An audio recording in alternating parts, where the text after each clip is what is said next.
This project is certainly the most significant of my career so far. The majority of my practice is portrait-based, but this is the first time that I've represented someone so iconic. Building a monument to Maya Angelou began when San Francisco city officials discovered their civic art collection included 87 statues, but only 2 represented real women. Former San Francisco Mayor and U.S. Senator Dianne Feinstein and nursing heroine Florence Nightingale. This began in 2017 under a resolution and then an ordinance in 2018 that called for increased representation of women in public spaces.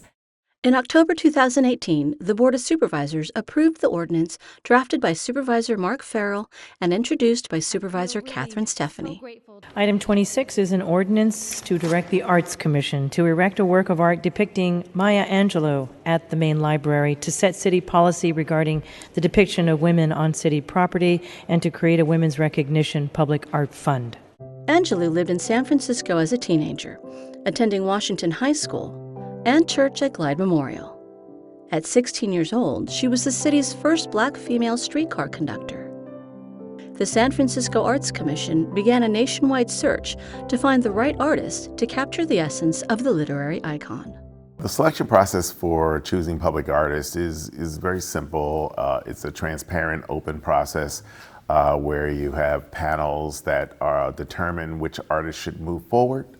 They're panels of experts that know public art, that understand it, that know what to look for, know how to judge quality. After that, their recommendations are taken to the Visual Arts Committee, and then that's approved and then goes forward to the full commission. This is the sample of the basalt base. From over 130 submissions, one artist, Berkeley-based Lava Thomas, was chosen. The process began with research, re-immersing myself in Dr. Angelou's works, her books, her poems, her performances, her interviews, and then I looked at her art collection. Maya Angelou was a champion of black artists, and within her collection she had works by Elizabeth Catlett. I've long admired Elizabeth Catlett's work, especially her portrayals of black women. I was also inspired by Faith Ringgold's story quilt titled Maya's Quilt of Life, which was commissioned by Oprah Winfrey for Dr. Angelou's 61st birthday. I then looked at photographs of Dr. Angelou, I looked at public murals of Dr. Angelou, and I looked at how she was represented in sculptures. And I knew that I didn't want to use an image of her that was already in the public's consciousness. I was really drawn to her 1973 interview with Bill Moyers. So I used an image from that interview as the basis for the portrait. Working in bronze was a completely different experience. The design for the monument is based on a drawing transformed into a three-dimensional object, which was then used to make 3D prints, which were then cast into bronze, which were then welded together like a puzzle. It was actually the first time that the foundry created a portrait that is 8 feet tall and 6 feet wide. It was an innovative process, which is fitting because Maya Angelou was a trailblazer and an innovator. The ordinance called for the monument to be placed at the main library.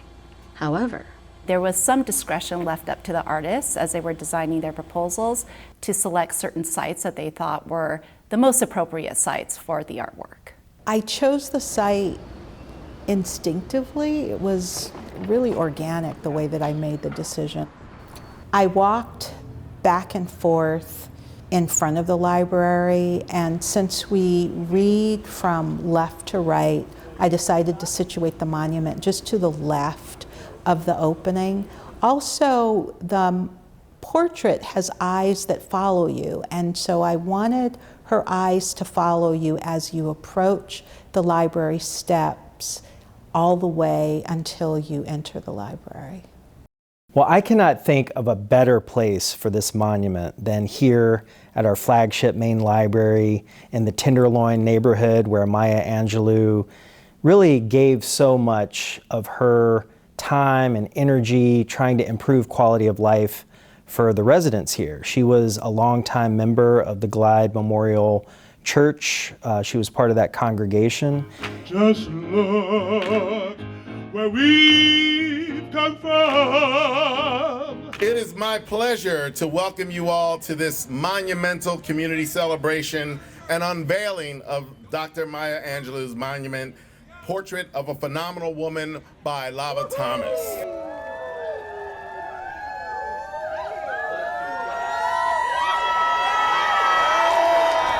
Let this serve as a reminder of the importance of books and the acquisition of knowledge.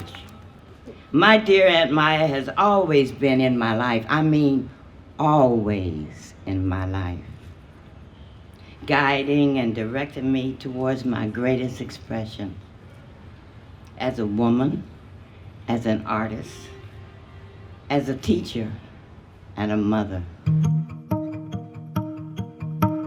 From the initial sketches to the final touches, the process has been a labor of love.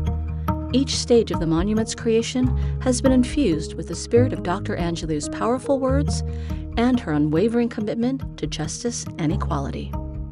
I feel like we have the spirit of Dr. Maya Angelou in Lava because they both are very committed to equality, to women's rights, and to ensuring that all voices are heard and people have the opportunity to articulate and express themselves in all their many forms. Portrait of a Phenomenal Woman, the Maya Angelou monument. It's the beginning, and she's the first woman of color that is actually being honored in that way with a monument in our city. It's an important moment for that, and we're really excited. And we want to continue this. The ideals that Dr. Angelou based her life on are as much a part of the monument as bronze and stone. She's eternally optimistic and hopeful. And I think that that is a message that we can all benefit from. I think that the monument will serve as an example for other cities to erect monuments to extraordinary women, because currently the majority of monuments in this country celebrate conquest, war, and white men, and that really needs to change. I rise up from a past that's rooted in pain. I rise, I'm a black ocean leaping and wide, welling and swelling, I bear in the tide. Leaving behind nights of terror and fear, I rise into a daybreak that's wondrously clear. I rise bringing the gifts that my ancestors gave. I am the dream and the hope of the slave. I rise, I rise, I rise.